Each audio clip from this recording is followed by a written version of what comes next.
Hi there, John McCarthy, head golf professional at the Lakes Country Club, and I'd like to take you back to the 1960s. There was a show with a very popular guy named Art Linkletter, and the name of that show was Kids Say the Darndest Things. Roxanne Burns, what's your favorite Bible story? About the wine.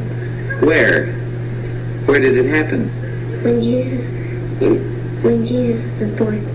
When Jesus went where? At the wedding. At the wedding. How did he make the wine? With his power. Out of what did he make the wine? With water. That's right. Now, when Jesus made the water into wine at the wedding, that's the story. What do we learn from that story? We learned the more wine we get, the better the wedding is. Well, the title of today's video is Golfers Lose the Darndest Things. So, they lose golf clubs, they lose head covers, towels, sweaters, they lose things of value like watches, cell phones, wallets, earrings. And so today we're going to talk about what you should do with those things when you find them. All things related to golf should be turned into the golf shop, as well as all items of value like cell phones, wallets, earrings, also turned into the golf shop. Now those higher value items, just so you know, the golf shop, unless they're claimed right away, we actually give those to security up at the front gate. But all golf related things, the lost and found is in the golf shop.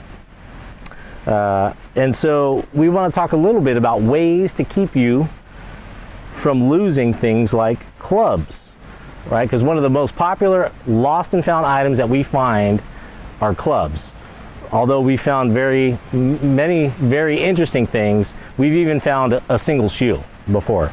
So here's a couple of ways that will keep you from leaving your clubs behind on the green. One thing you can do is to lay your wedge, if you're chipping, lay it on the green in between the flag and where you're going to exit towards your cart. A lot of times people are chipping, they'll leave a club down in the rough and then they'll forget about it because it's in the rough. So one practice you can do is lay it on the green between where you're going to exit that particular green.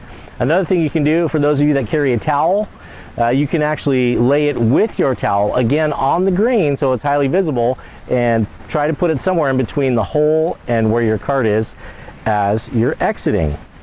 If you happen to find something, what should you do with it? What we do find a lot of with lost and found clubs, the one thing we don't want you to do with that club is put it in your bag. Because a lot of times people will put it in their bag and they'll forget about it. So what we ask you to do with that lost club, if you can, flag down a ranger right away and give it to him. And if you don't do that, give it to outside service when you finish your round, but do not put it in your bag. We ask that you put it in the basket in your cart or along the floorboard. That way it's out, it's obvious, you're not going to forget about it, and it's going to get turned in. So if you can't flag down a ranger, and if you don't happen to see an outside service guy on the way out, we want you to turn that in immediately to the golf shop so we can try and get it into the right person's hands. There's another thing that we can do for you in the golf shop that'll help you with lost and found clubs. One thing you can do is you can come to the golf shop and you can get name labels made. We actually make those, we print them right here in the golf shop.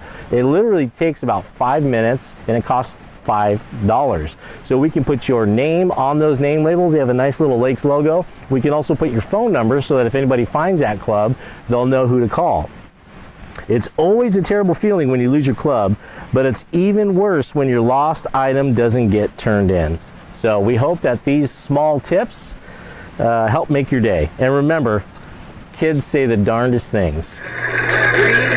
With Thanksgiving and all, we're supposed to be thankful. What are you thankful for? I'm an American. Ah, you are an American. That's good. I'm glad you're thankful for that. You know what an American is? What is an American? Someone who lives in California.